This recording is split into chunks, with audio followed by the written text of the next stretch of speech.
Hello, this is Christina Barton. You're watching Black Tea News.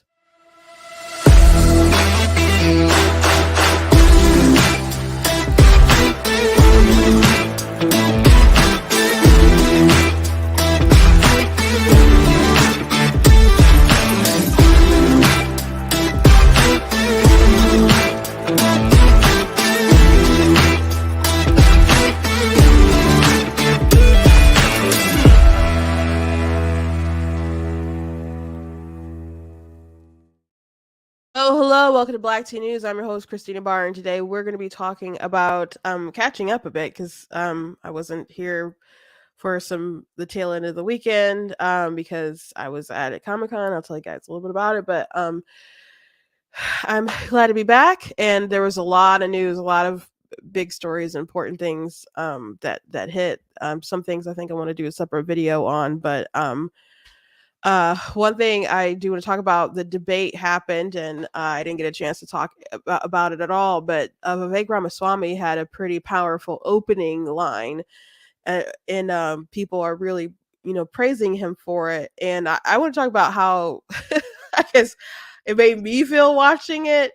And so Ben Shapiro had some really good commentary on his opening versus in his approach versus like Haley and Ron, and I agree with Ben's assessment. I'll tell you guys a little bit about that, but I understand why so many people are excited about it, but I got to tell you why I was it was off-putting to me. So we'll get to that. Also, I want to talk about California. They are having the APEC conference, and that's the Asia Pacific Economic Conference. And they cleaned it up, man. They cleaned it up so much, shining the streets and all kinds of stuff. And people who live there are just kind of like, what? Like, it wasn't worth cleaning up before and getting rid of, some of the hobos off the streets who are injecting themselves with substances and all sorts of stuff near their kids and all kinds of stuff. And man, there's a funny video I gotta show you guys. I literally laughed out loud. Man, I just Newsom is a special guy. I just gotta tell you guys.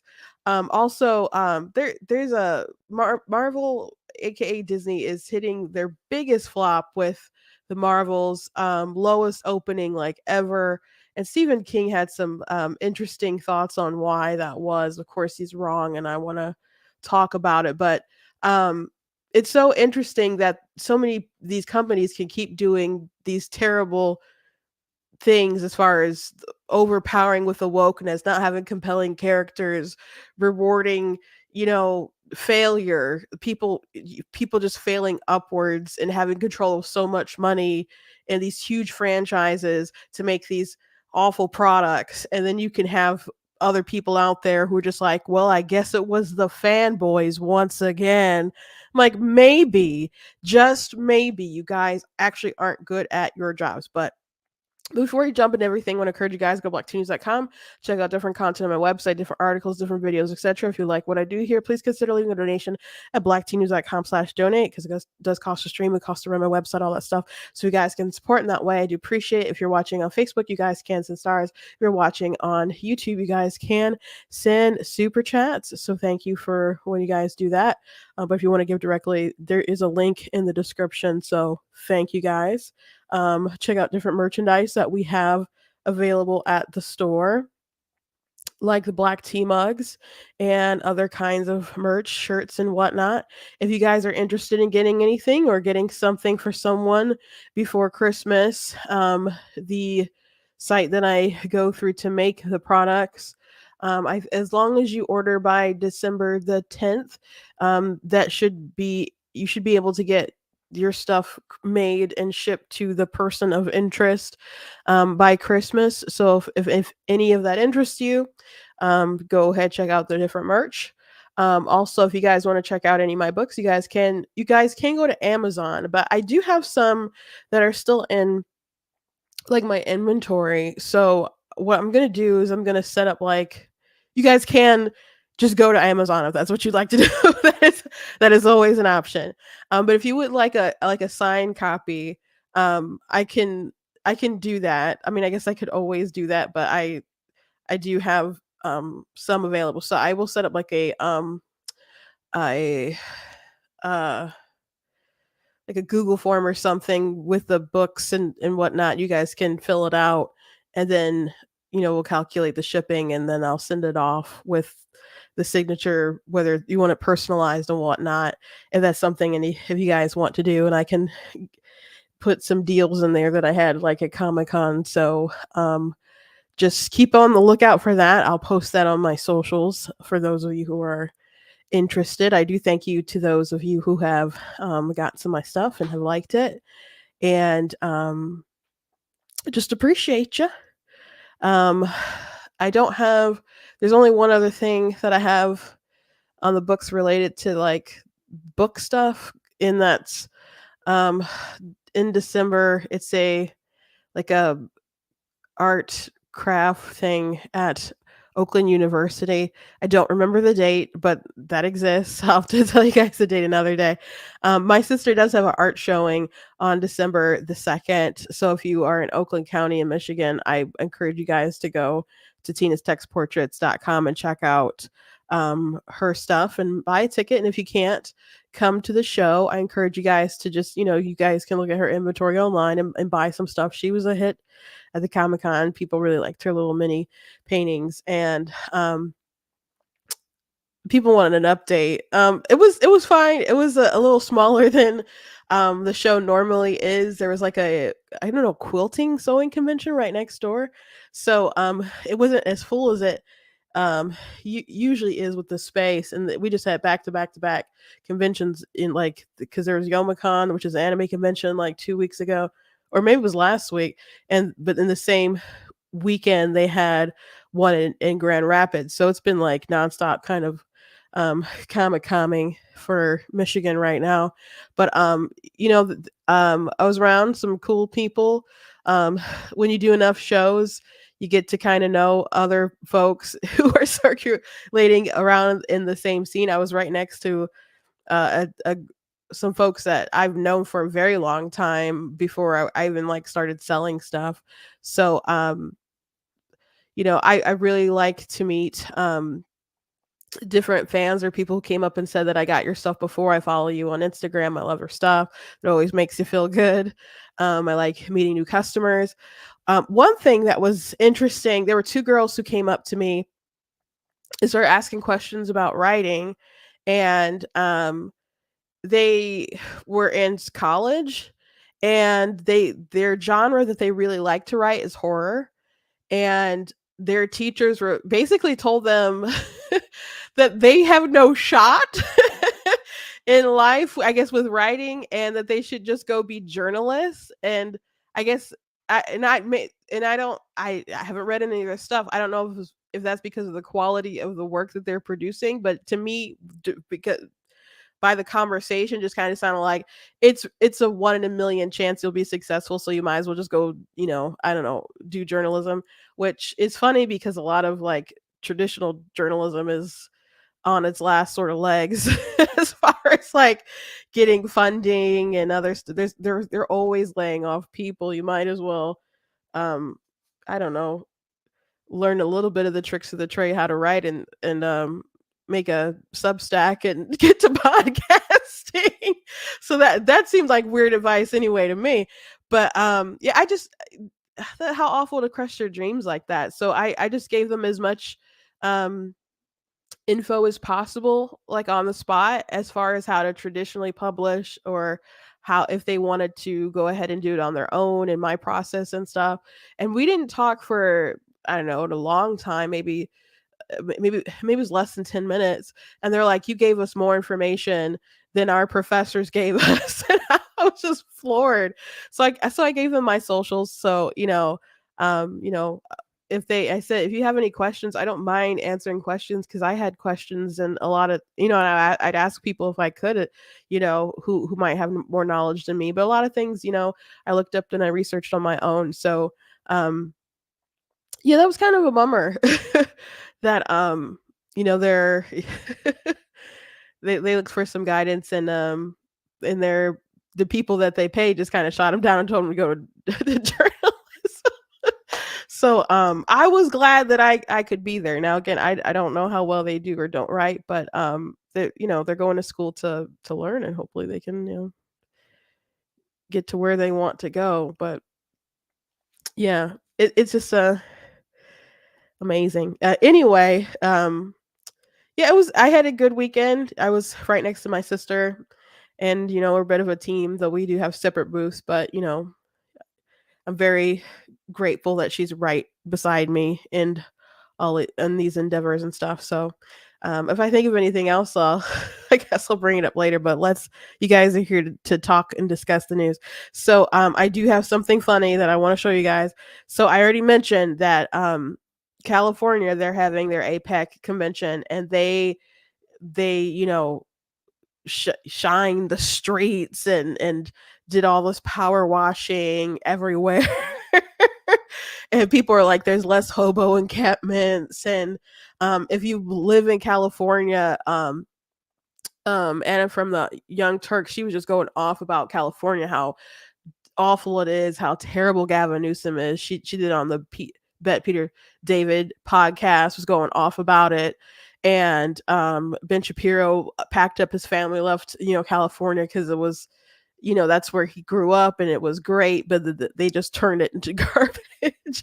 And so now it's all nice and cleaned up, and people are questioning things. So Gavin Newsom was asked about it, and he was just very blunt about the reality of the situation. I know folks say, oh, they're just cleaning up this place because all those fancy leaders are coming into town.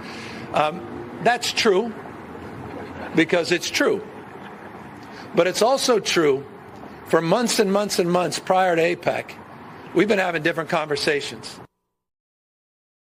Guys, I wish I could have recorded my live reaction to watching that video, because I really did laugh out loud when he's like, they're saying this, and it's true, because it's true, just flat out admitted it.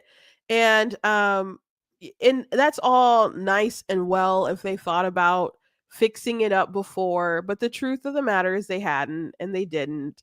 And people should not have to wait for other folks to come into town for a conference before you start fixing up the city and start cleaning up feces from the streets and other things like that. That's not what people should have to wait for, because you want to look good to a bunch of outside investors or whatnot, as if people can't watch the news and find out that it looks like trash every other day.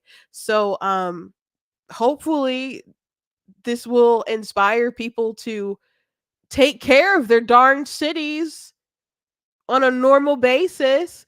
And hopefully this will teach the people of California that, hey, your government can do better. They just won't do better for you.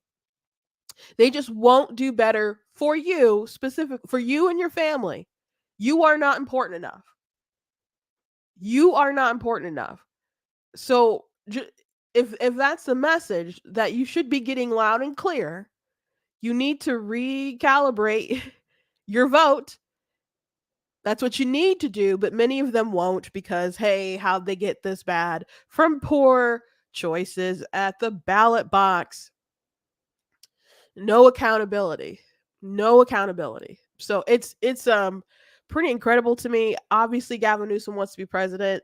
I hope that we are not that ridiculous as a nation.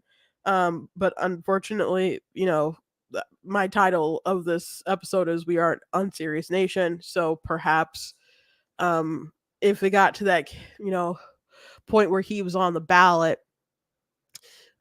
maybe people will vote for him despite how terrible California is. I've heard some people say because Gavin Newsom is a panty dropper. Now, I don't he looks all right for a politician, I suppose, but I wouldn't refer to him that way. He comes off so like whatever panties he has in his possession, I'd be concerned about what's left behind in them, I guess. He's so sleazy.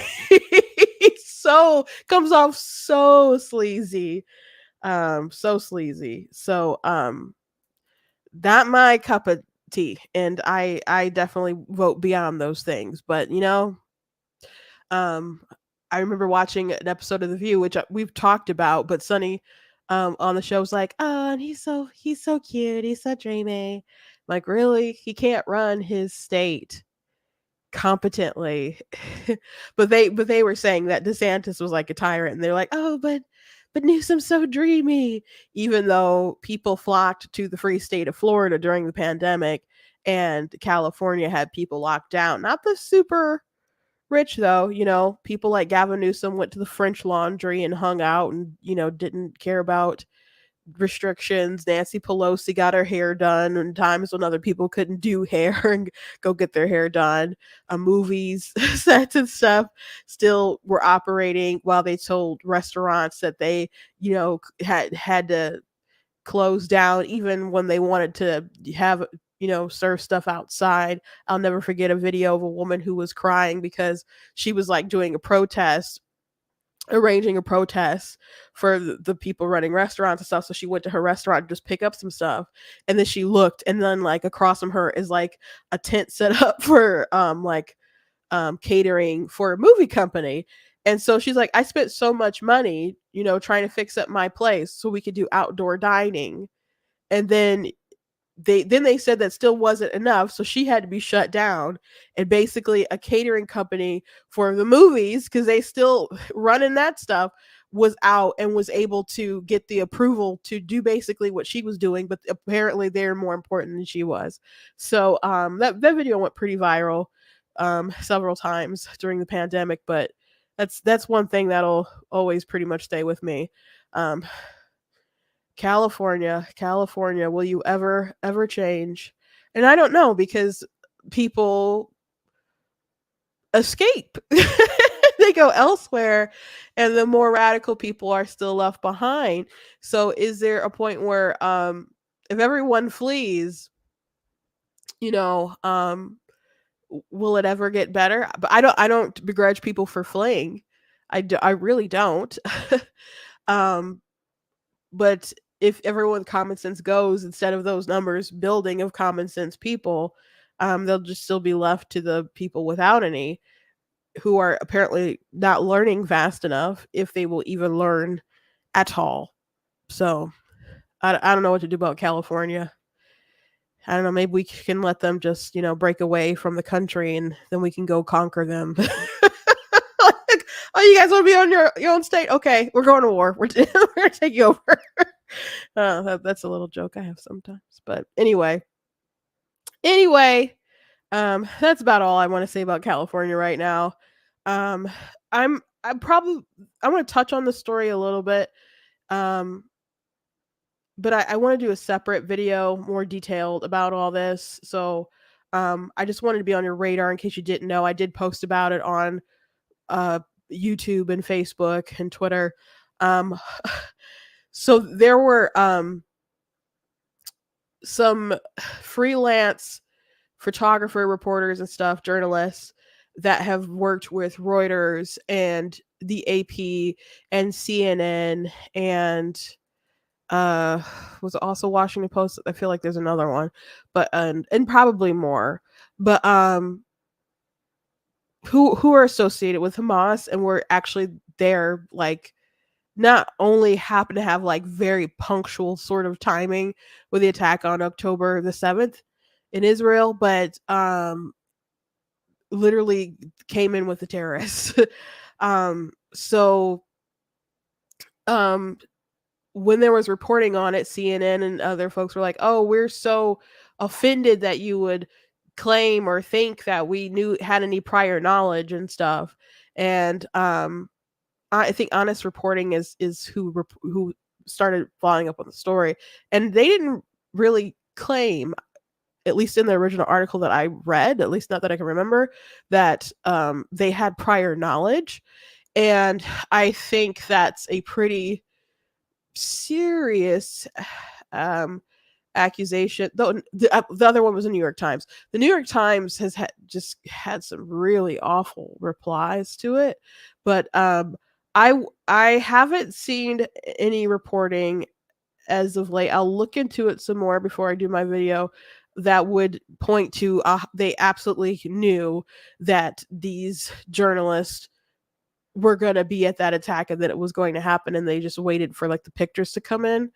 um but even their attachment to these guys is pretty scandalous, because there's also other evidence that at least one of the guys who's, I guess, buddies with, a huge Hamas person, um had these sort of thoughts and feelings. So there aren't really real journalists on the ground and stuff in Gaza who are free agents able to say what is true, what's not. That's not some kind of propaganda, because they will hurt you. So maybe these news organizations felt like they got to do what they got to do. But there's a video of one of the guys that he had like live streamed on his Facebook riding on a motorcycle with a grenade, and and that wasn't taken. I don't know how long that was up, because people were still linking to it by the time I found about it on, I think that was Saturday, if it wasn't Friday. And of course that attack happened on the 7th. So and again, I don't know exactly when they took it down, but the news organizations weren't aware. They didn't look too deeply into these people, or they just didn't care. Because, hey, those are some really nice shots of that tank caught fire, really nice shots of that person being kidnapped. Really great footage. Like you're right in there with them, literally right in there with them. Pretty disgusting. I mean, how would you guys feel if there were journalists that we were these major newspapers were freelancing with on the day that 9/11 happened, and they were like with them, then they couldn't have been on the planes, because obviously the planes went down, and they, their purpose wasn't to die, it was to take the footage and put it out there, what the atrocity was. It is not so crazy, I guess, that they had people who were there on the ground taking photos, because you had them with GoPros that were taking the photos and other things. I mean, taking live streaming stuff, calling, doing live stream from the victims' phones and all that stuff. So they wanted it documented, but the fact that they've had association with some of these people with such egregious ties just really blew my mind. And all these photos that you're seeing their names on their, which I think they started scrubbing and removing some stuff, their names. I don't know if they're removing the photos, but it's just really wild. Really, really wild. I thought it was a really big scandal. And then some journalists tried to flip it on Israel, because Israel's like, oh, we're going after everyone who was responsible for the attack. And they're like, oh, you're going to go after journalists? Yeah, journalists who are waving grenades on their way to take photos of people who are being kidnapped and assaulted and murdered. Kind of not the same. So I was really I mean, I don't like the media. The media's done so many terrible things, covered so many stories dishonestly, but this was, and how they cover the Israel Gaza situation is not honest and well. BBC had like a crazy interview. I'll show you guys maybe in a minute, but I don't know. This was just next level. I was disgusted. I was disappointed. It's just a huge scandal, and I don't know how big of a wave that it really made in the eyes of the public. Maybe not enough. I was kind of insulated this weekend, so I don't know what the kind of buzz was on TikTok and other places, but this is really terrible. Really terrible. And I don't think that the news organizations have kind of paid a big enough penance for the sort of associations that they had with this.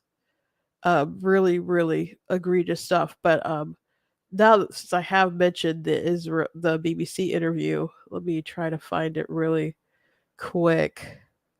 Because it was pretty nuts. So, there was a spokesperson, Israeli spokesperson, who was talking to the BBC, and they're like, "Ew, it's so convenient that every time we talk about civilians dying, that you say, oh, but the Hamas was there." And it's like, what do you mean convenient? It's just the truth. So, um, I found him. So let me go ahead and play this for you guys. Really wild, and he pushes back on this interview. Um, but not I not aggressive enough, because I would have had some more choice words for this guy. Of Gaza. Because it's a convenient response, isn't it? That every time there is an Israeli strike on some sort of facility inside Gaza, you just tell us that Hamas is operating there, and that's why you're fighting back. We understand that. I'm sorry. The UN here, though, is saying that its facility, the UN, internationally recognized body, the UN says that its facility in Gaza was attacked by your forces overnight, and this morning reporting a significant number of deaths.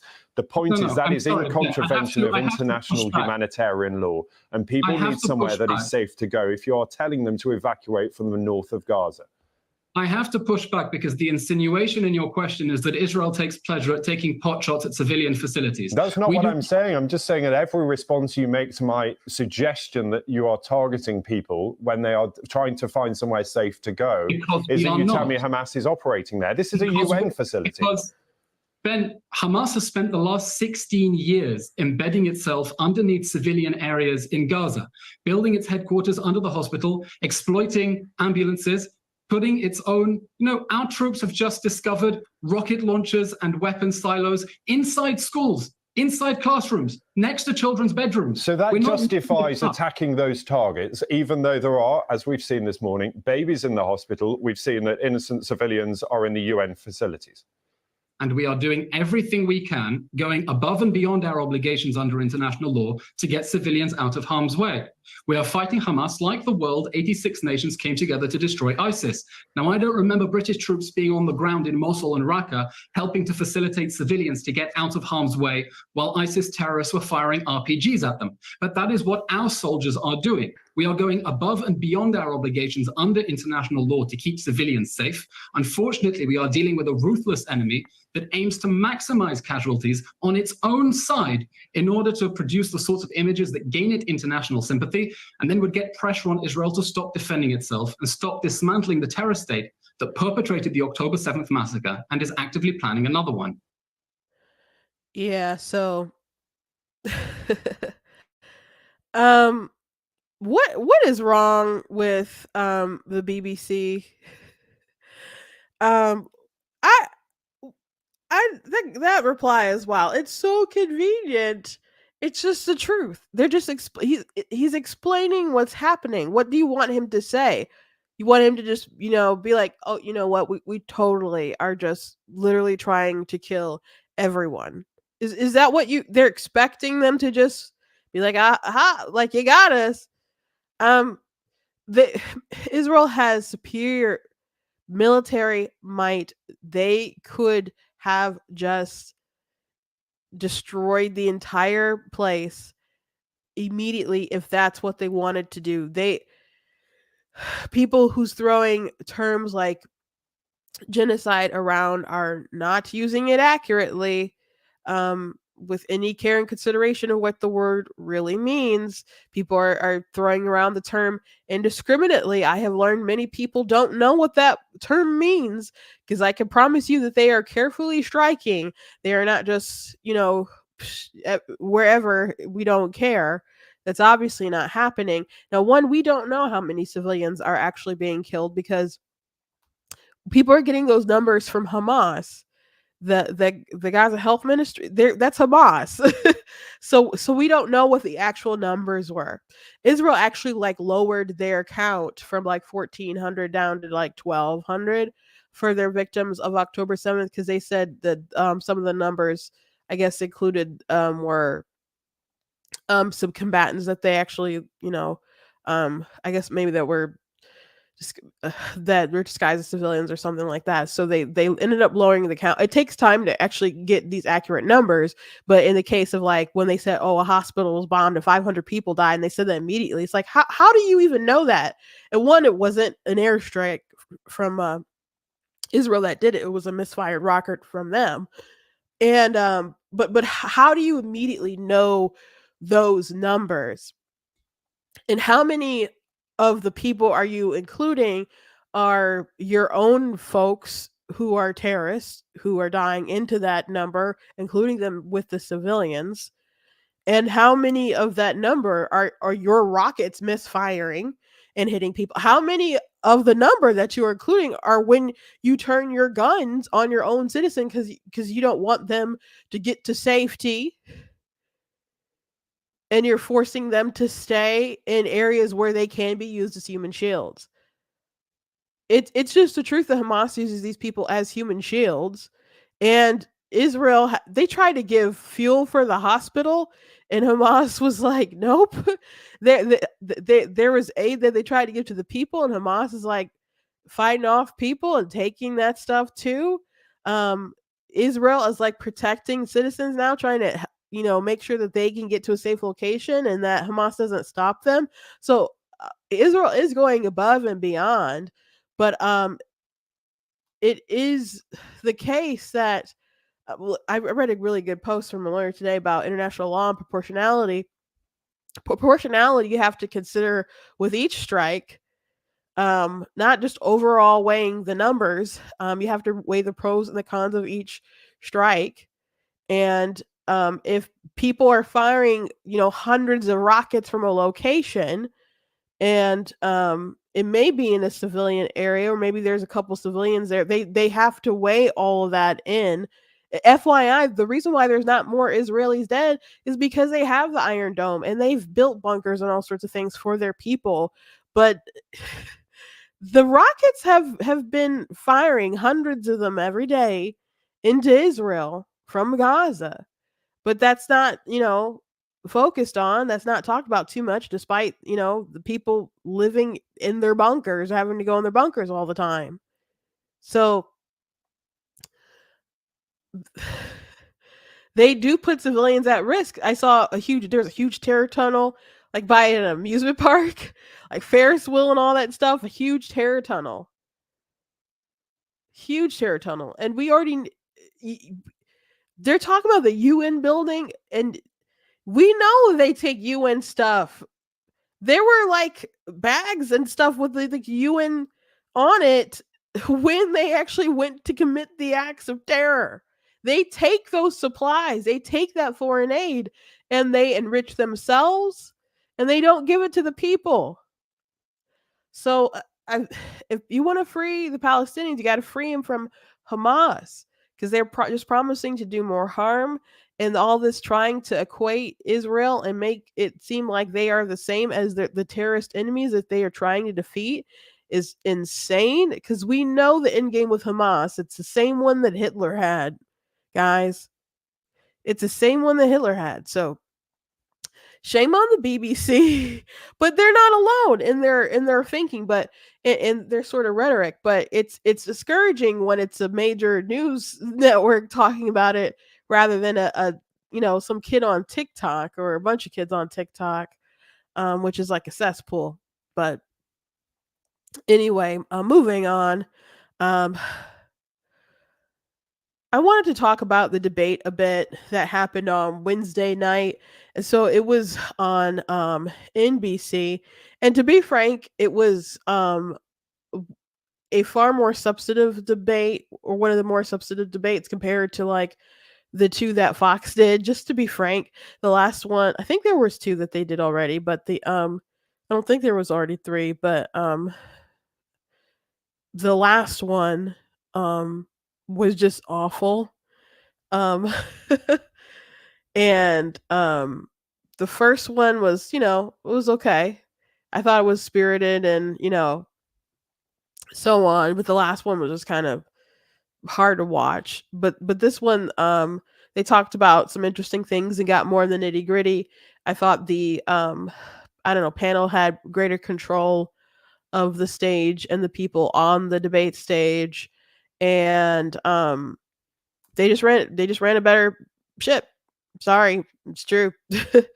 um, but people didn't like that NBC did host it because of you know, the media sucks. NBC sucks. So Vivek Ramaswamy took his opening to throw a shot at them.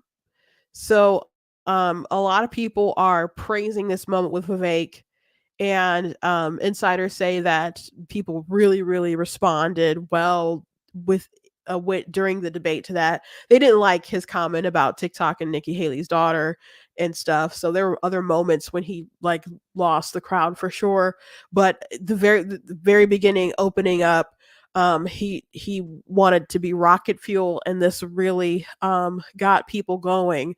And so many people are like, we need people to go this route and take this route. So before I play it, I want to reiterate a point that Ben Shapiro made about the debate. And he said Republicans are losing because they're ignoring the data.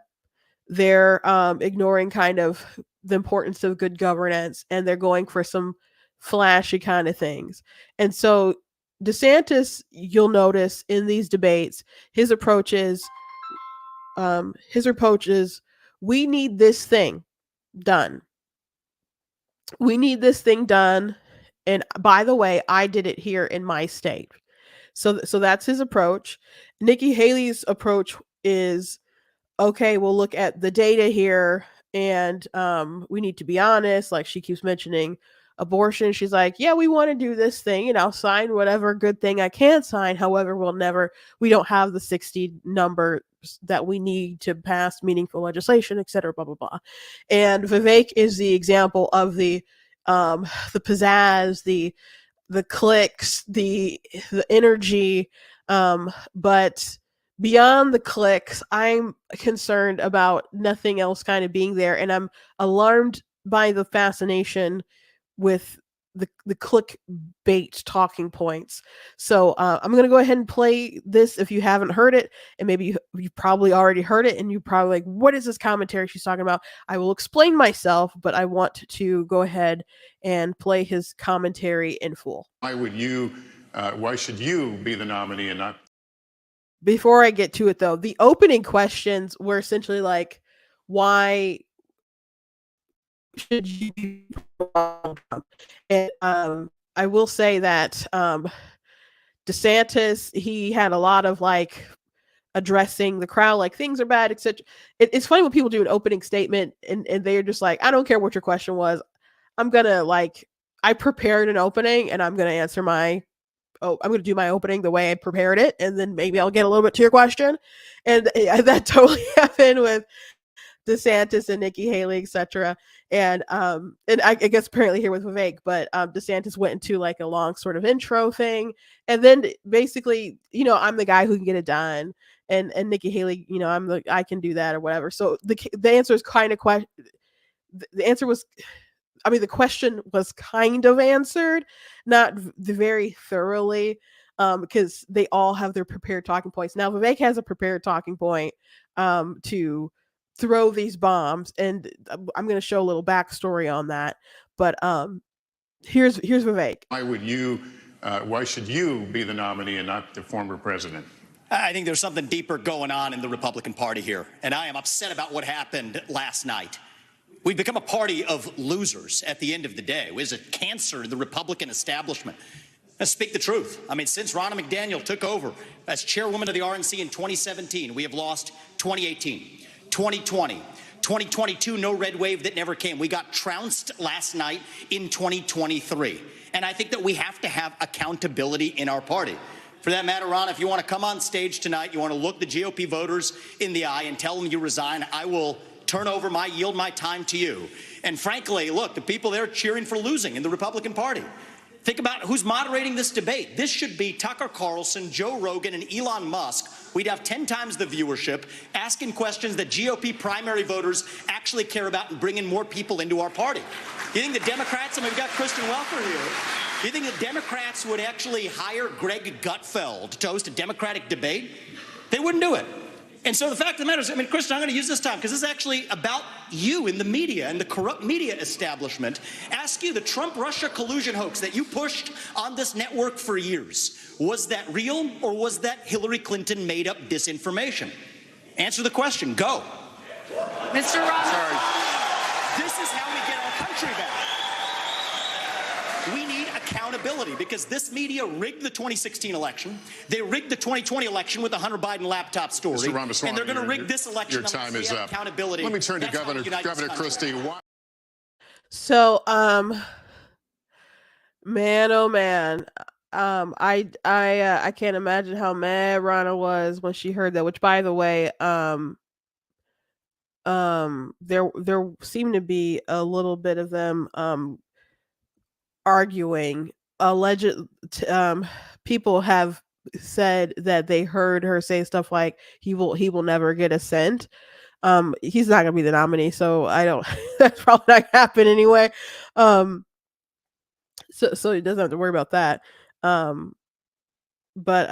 Here's I guess a little of them talking according to the news a bit. It looks like he's speaking now to Ronna McDaniel. Can't make her out exactly, but it looks like they may be having the exchange. Look, this was a big debate. Vivek came out here. He attacked the moderators. He attacked the media. He attacked the RNC for setting up this debate the way it was. And for a lot of the debate, he was on the attack. It was Vivek first, the rest of the room. When we look at the rest of the candidates and who received a lot of that incoming, we start with Nikki Haley. It then goes to Governor Ron DeSantis, who was center stage, of course, the hometown hero, if you will, in his state of Florida. And then Vivek in third place, getting other attacks as well. But he clearly was on. Yeah, so there's a couple things that I want to address with his opening. The first with Ronna. I think everyone in the know knows at this point of time that Ronna is the chair because Trump wants her to be the chair. The question was about why should people vote for you over Trump or whatever. He didn't bother with the question at all. He had us prepared like, I'm gonna just blitz everybody, right? So he turns in his attention on Ronna. I think at this point, if people are going to criticize Ronna and not bring up the fact that when she was up for re-election, that Trump had people whipping votes for Ronna, I think, are you lying by omission at this point? Like, we know. So if you're going to say we're addicted to losing, and the question was about Trump, and you decided to make it about Ronna, why wouldn't you include the fact that Trump made sure that Ronna was once again the chair, and she was originally the chair and after the 2016 victory, Trump, Trump had obviously a big say in that. In Michigan, we won. We flipped the vote. We had a really good state party. I was part of that winning team in 2016. So when I was hired and I was under Ronna when she was chair of Michigan. So we won in Michigan. We have a lot of big donors in Michigan. They're not giving right now. But it really great party. The job that I had as a creative director, that's not a job that most state parties can afford full time. And our social media was killing it. We were just killing it from all sorts of ways, our ground game, etc. People would come from all over the country to work in Michigan because they thought that was a good inroad to go eventually work in DC. So we are in and happening state party. We are totally hollowed out and bankrupt right now in Michigan. So it's a really sad state of affairs, which much of that is also because of Trump too. So, um, which we can break down that more on another day, but I think it's worth mentioning um, that the continuous reelections of Rana, the original appointment, you know, we had a good victory, made sense, etc. Um, which Trump really liked Rana though, because she was one of the she might have been the only state party chair in the country who pledged her delegate to Trump to for the RNC convention, which he won in Michigan. So her reasoning, at least that she told reporters and stuff, was that well, our delegates chose Trump, so I'm going to pledge my delegate to Trump. And so that's what she said. What she felt privately was another could be. I'm going to say could be debated, but I have more insights than most people, but we'll leave it at there. But he's saying do nice things for me. I like, yeah, that's Trump's MO basically. The RNC basically morphed in with the Trump campaign. I thought after he became president, I thought they were a little too entangled. Though he obviously was a president, there were things that his campaign didn't do great in 2016 that the RNC and other state parties, I thought, made up the slack for. So Brad Parscale and other folks having so much kind of control and morphing, I didn't think was the wisest thing. But is what it is. And so after the midterm didn't turn out the great wave, people really did want, a change, and Rana did have a challenger. Now, I don't know if Trump had whipped for someone else. I don't know how much of a difference it would have or wouldn't have made. Maybe if someone else wanted to run, um, I don't know if Zeldin wanted to run and he had the backing of Trump and other people. I don't know, maybe he could have got it, but the truth of the matter is that Trump want to run a debate chair again.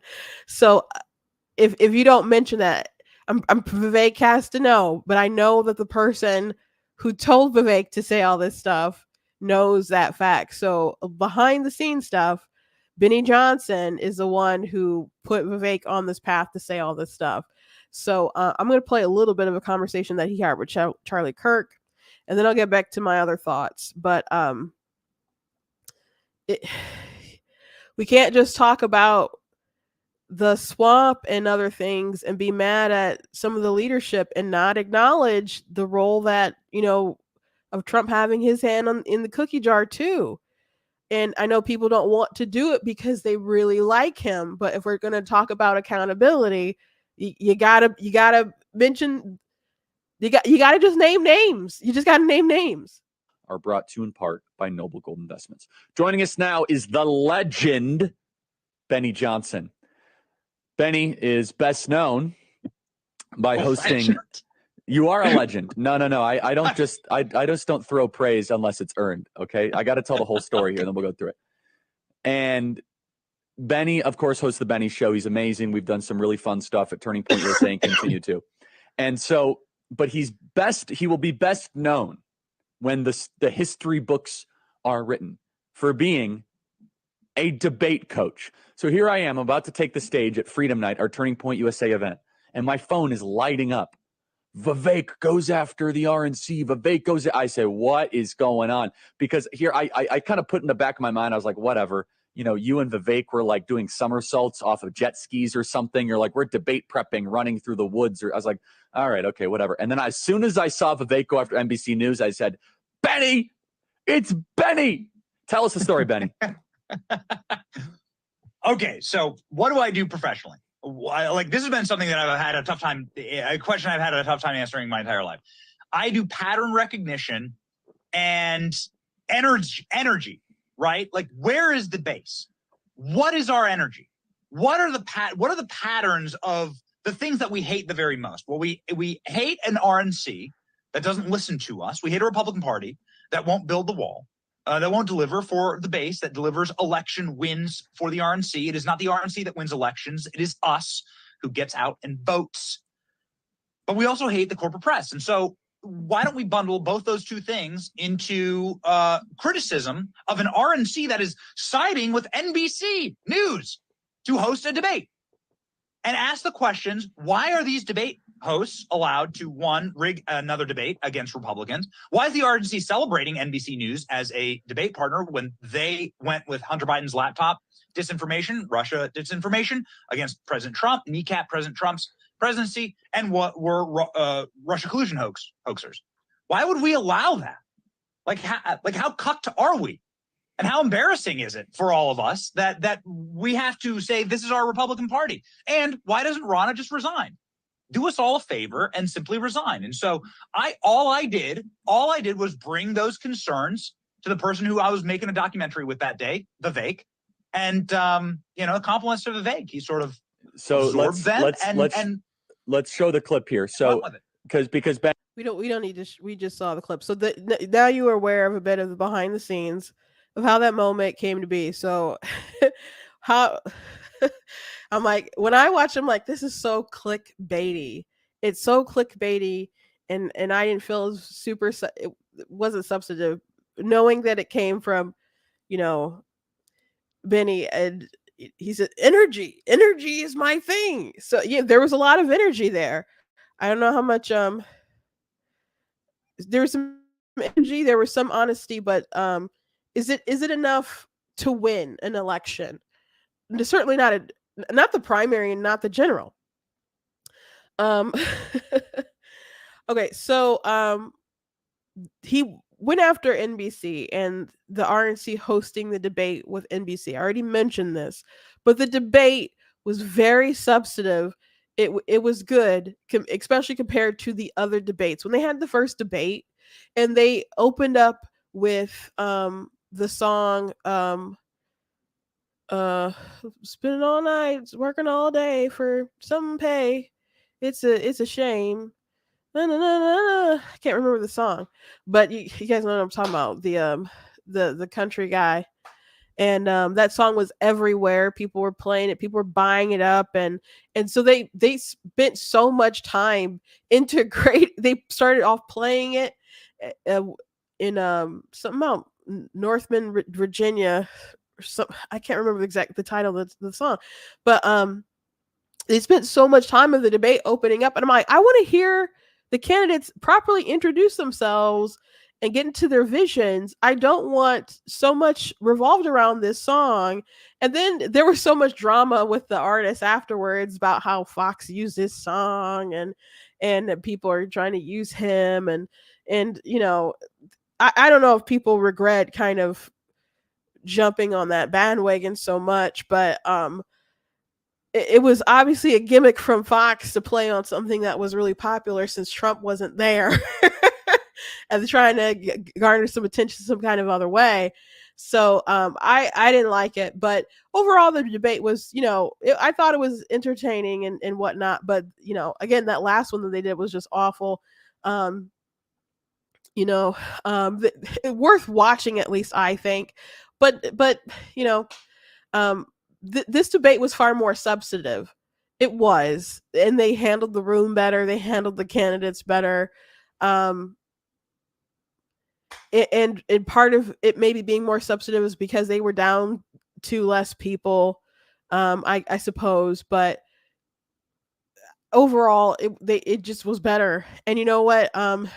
Kristen, the debate she moderated versus the one Chris Wallace did was better as well. The biggest robbery of Trump between those two debates that he had with Joe Biden was the fact that they did not address foreign policy. They talked way more about foreign policy in this primary debate, and that wasn't even really a thing when Trump, went against Biden, which I think was on purpose, because that would have been an area where Trump would have clearly outshined Biden on, and they would rather talk about race in America again. So they do set up the question certainly to benefit the person that they want to win. At least that seemed pretty obvious in the case of Biden and Trump, because again, if there's any topic that's really important for presidents to debate, it's foreign policy. The commander in chief. So they really did a disservice to not only Trump, but the country at large for not having those conversations. But they spent a long time talking about those issues, and they spent a lot of time talking about very important domestic issues like entitlement programs and Social Security that is going to be bankrupt, and people need to have tough, important conversations. So there were substantive things that happened during the debate, and so I'm sorry. I thought it was a good debate, and I don't if you want to begrudge them for having it at all with them rather than Tucker Carlson and Elon Musk and who else did he say? Joe Rogan. Elon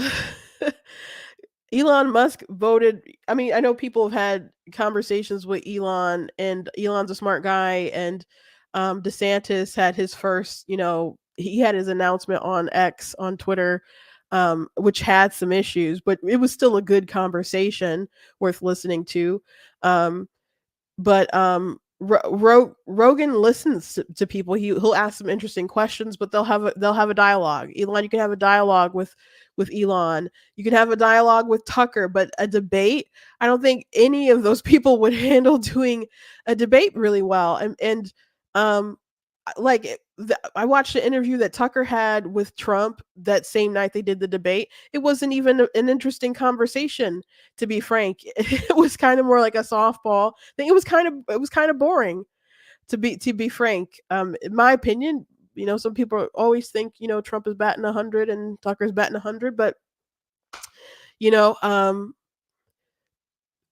used to DVR Tucker show when it first came on, so I wouldn't miss it. And I loved him he'd invite all these people on, and he'd come at them, and he'd make that Tucker face where he's like bewildered at the crazy things that people are saying, and then he did get them.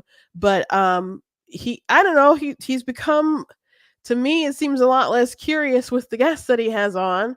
One thing I complained about when he had on the man who allegedly slept with Barack Obama, he mentioned the fact that he passed a he mentioned the fact that he took a lie detector test as a way to kind of, I don't know, give him credibility, but he didn't mention the fact that he failed the test.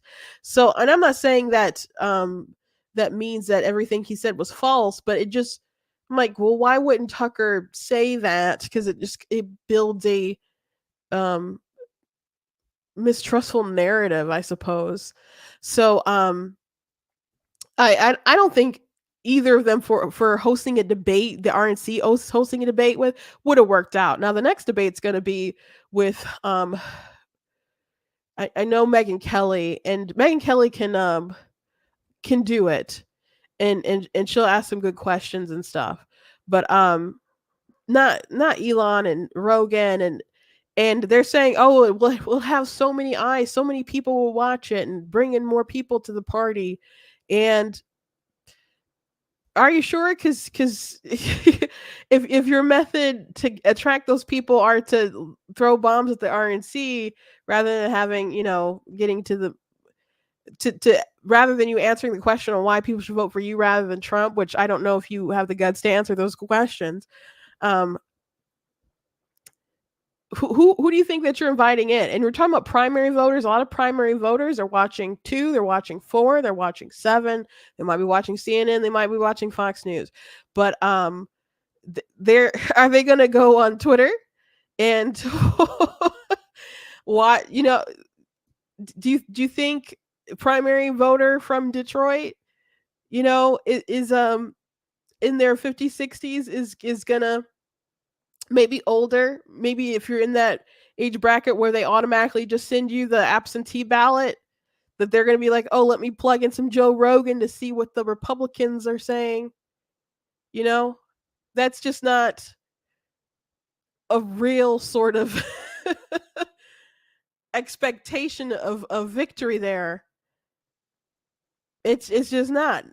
Like, all these candidates can go on Tucker and have the talks conversations with on these big podcasts, and they should, and that's good. But an RNC debate, that's not a reasonable sort of suggestion. But it got the clicks. It got the clicks for sure, certainly. So I think that's about all there that I wanted to address. But I mean, Rana obviously didn't like what he said. She's been interviewed a couple times about it. She's been, defending their record and saying, oh, we're, the RNC, we raise federal dollars, we can't do stuff for state stuff. And I mean, there's ways that you can obviously still encourage people to give and raise money in other kind of ways to help out with state parties and whatnot. But so that doesn't totally track. But yes, it is a federal commission and committee, and it is a bit different. But there are some other ways you can find kind of around that. But when we were trying to defeat Prop 3 in Michigan, I did ask her directly I'm like, can we get some more help and stuff? And she gave like the same answer, like, we're federal, like we can't do anything, basically. So like, girl, I know you're busy, but I didn't find that to be an acceptable answer. But it was what it was what it was. I think I'm trying to remember if there's anything else that I wanted to mention there. But yeah, I just didn't think his answers were pretty serious in the long run for the Republican Party. And I understand the energy. I understand the excitement. Like, oh yeah, trash the media. The media is trash. I give it to you, absolutely. Especially that story that came out this past weekend. New York Times, Reuters, and CNN and AP, and the terrorists working with Hamas. And yeah, absolutely awful. Russia collusion hoax. Absolutely terrible. Absolutely terrible. Those things. But it is easy to point the finger at other people, the RNC and the media and all that stuff. One thing I need to know, and I told you guys this on Wednesday, is that I was trying to figure out how much that he gave, and I have been like, I did put it out there, a video addressing him. I have like added at his different press people, and I'm going to try to continue to pull some more threads to get that answer, because he did mention that he was in the opening statement. He mentioned that he was upset about what happened, and he was referring to the elections, particularly we know what happened in Ohio. They passed issue 1 to enshrine abortion into the state constitution, and he's native of Ohio. Now, I saw Kristen Hawkins of Students for Life mention that some of the candidates, she felt should have said more and drawn more attention to it. And she did mention that Vivek was a native, but Vivek doesn't just live in Ohio. He's also very rich. And he himself pointed out on social media that the state, that the Yes campaign had just totally outspent the No campaign. And some Republicans, voters and stuff, have been messaging and adding me and saying that they just didn't see a lot about it. so I don't. Maybe this is an engagement issue. Like, I know there are Republicans who still kind of feel like they want it to be legal to some extent, and they'd rather allow it as much as what they thought on the ballot. Didn't realize how maybe extreme it was, but they'd rather have what they thought it was than just the 6 weeks, especially after, there was that national story about the 10-year-old who went out of state to get an abortion because her mother's boyfriend, allegedly her boyfriend was, allegedly it being her boyfriend, but he obviously raped that little girl. And she didn't need to go out of state, but that was the story that was national news that they obviously, were talking about during this whole ordeal. So, was there enough info on the ground? Was there enough turnout? Was there enough motivation? Vivek is very articulate when he talks about this topic, and they had a really good segment when they talked about abortion and other things. But are we really making the case? Are we making the pitch? Man, I had a conversation with someone on TikTok, and they're like, I'm very proud to have voted for issue 1. And then we were talking for a while, and I'm like, oh my gosh, they just don't know anything about this topic. And they went into foster care and all kinds of different stuff. And I'm like, like, what does that have to do with anything?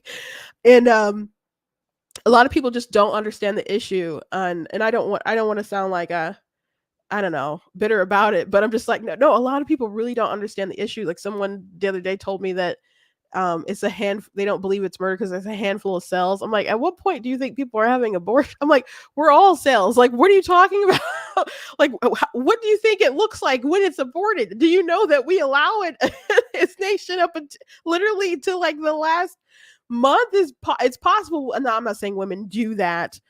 They do it up to pretty late, though. They can. Like, healthy women do abort healthy fetuses, viable fetuses. I think that's how we need to address it and talk about it. But because if you say up to the moment of birth, people just like, oh, that doesn't happen. Oh, I don't believe that. You have to nail it. That healthy. Do you believe that healthy women should be able to abort healthy, viable fetuses? And because how do you get out of saying that other than denying that it happens? But it does happen. So I think we need to restructure how we talk about the conversation.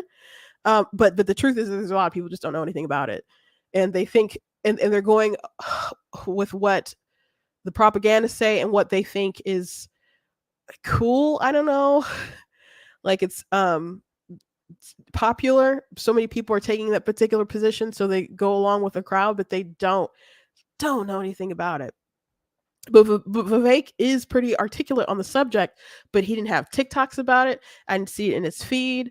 I didn't really see him talk about issue 1 until election day, where he remarked about how little money they had. So I am dying to know, could other candidates have also mentioned it as well? Yes, they could have, but Vivek is a native and he has far more money than everyone else. So I want to know what his personal investment is on that situation. So he can talk about how mad he is after election losses, but bro, what did you do to contribute to the win in your own state? And I know you're busy running for president, but you don't have to run everything on the ground, but yourself in that regard. But just going on a couple of these shows that you're doing all over the place and talking about some of these issues would at least alert other people of what's going on and make more people talk about it. So, and then you could also, pour money into PACs and other groups that were interested and passionate about this issue. So it's terrible that these things are happening. These things are passing. But man, we need to get our butts in gear and wake the heck up and switch up tactics and get smart about all this stuff. And unfortunately, people are taking the route of, we need to just kind of give up on the issue, let it go, compromise more. And I've heard people say Democrats will take very unpopular positions and they will force it down your throats until it is the thing. They will find a way to jerry rig stuff until it is the law of the land and it is the thing. And then they bash you and they take over institutions and then they change people's minds about it until suddenly this thing that would have never been thought of all of a sudden is popular or whatever. They've done it time and time again, and they don't. It's so amazing that they're so gung-ho about like the trans issue. There is a very small percentage of trans people in the world, in the nation, and it is such a central focus for the president and the Democrats. They do not care. They will keep pushing it. And if you're against it, they will call you evil. They will call you immoral. They do not care. They will just stick to their guns and push it because that is what they believe in. So why do they have so much more conviction than us? And we're fighting for human rights. It's so crazy. It's so crazy. But what's also insane to me, and I mentioned this on Wednesday, and I don't want to get too big because we're over on the hour, and I don't want to go into a second one, but or far into a second hour. But it's crazy to me that there are people saying, well, if you lose on principle, you're still losing. So you got to drop the abortion issue. While at the same time, people are don't feel that way when it comes to, I'm just going to mention the elephant in the room, to Trump, because he will be indicted at least with a couple things. And that's obviously going to drag the ticket a lot. So to me, I've seen people who are 100% still on the Trump train and just like, I'm going to vote for retribution, vengeance. They don't care. They want to prove a point. Even if he's not the nominee, they'll write his name in. Nothing will stop them. But they want to be like, yeah, we should totally back off the abortion thing. And I'm just floored. I'm just floored.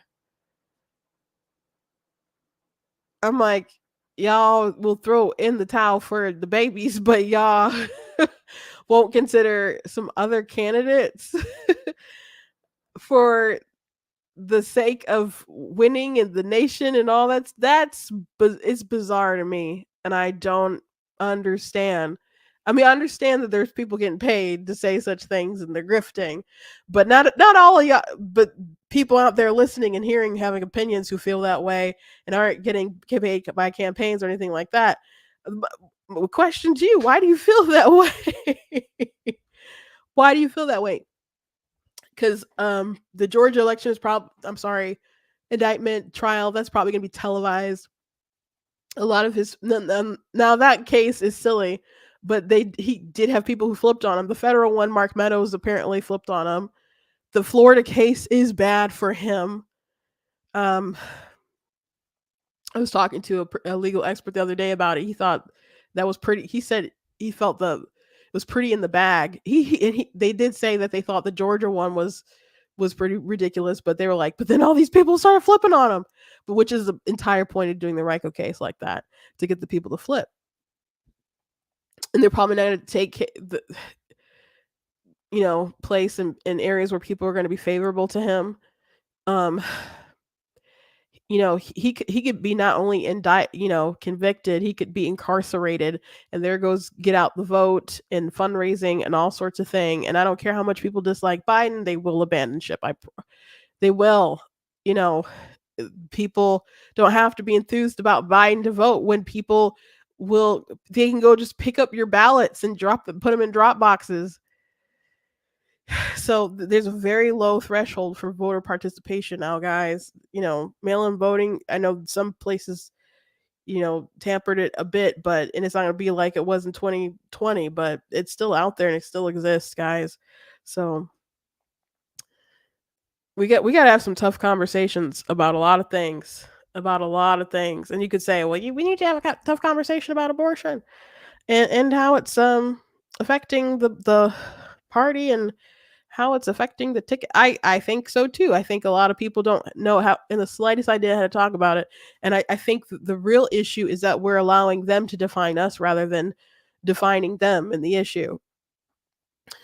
So I had mentioned on Twitter and stuff, like they'll talk about reproductive freedom and rights, etc. They won't mention the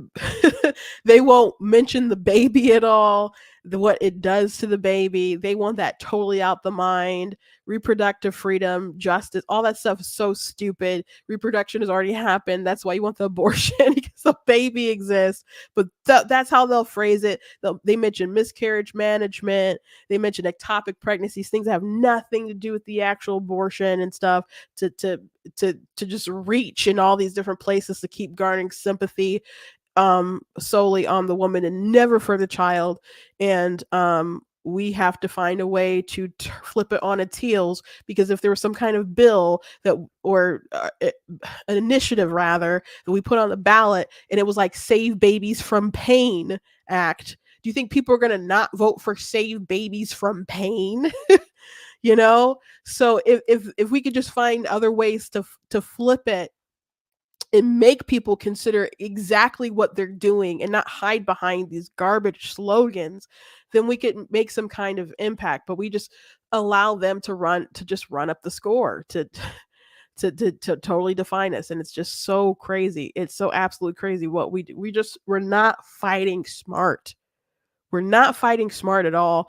And in some cases, we're not even really fighting. And we wait to lose and then complain, and then get the clicks from complaining, and get the money from complaining, and fund right off the complaining and the losing. And like, they did a bad job here, I'll do a better job. Did you try?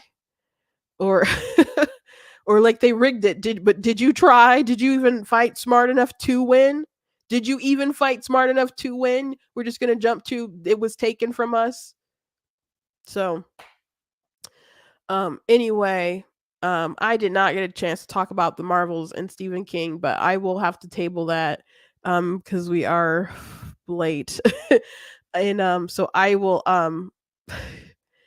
Marvel's is not doing well, and Stephen King had some choice words, and so I'll table that to tomorrow. We'll have an interesting conversation about some pop culture stuff on top of other political stuff as well. But I'm gonna let you go. Sorry I did not get to it, but thank you guys for watching. Please go to blacktnews.com, check out different content on my website, different articles, different videos, etc. If you like what I do here, please consider leaving a donation at blacktnews.com/donate, because it does cost to stream, it costs to run my website, all that stuff. So if you like, please support. Check out different merch again. If you like to send any of the stuff for Christmas or get any stuff by Christmas, you can get it as long as you order before December the 10th.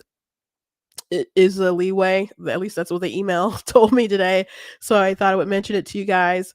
So if you would like any of my books and stuff, you guys can go to you can find me on Amazon. All my stuff is on Amazon. But if anyone would like any signed books, I will post a link for people to be able to do that. So I'll send like an invoice or whatever, and just mail it out to you guys. I have some in stock that I could just sign and send directly to you guys. So I love to do that. If anyone would like those copies, if you don't care, you can just go ahead and get it on. If you don't need to sign, you just go ahead and get it on Amazon. But I know a lot of people do like signed copies of stuff. So anyway, thank you guys for joining me. And I was thinking about not filming today because you can hear I'm a little congested. It was worse this morning. So but I didn't have to reach for tissue. So maybe I'm over the hump. I don't think I got enough sleep. I definitely did not get enough sleep this weekend. And so I think that's where the sickness was started to attack. But I don't know. I maybe I'll feel all better tomorrow. Keep me in your prayers. Good night and God bless.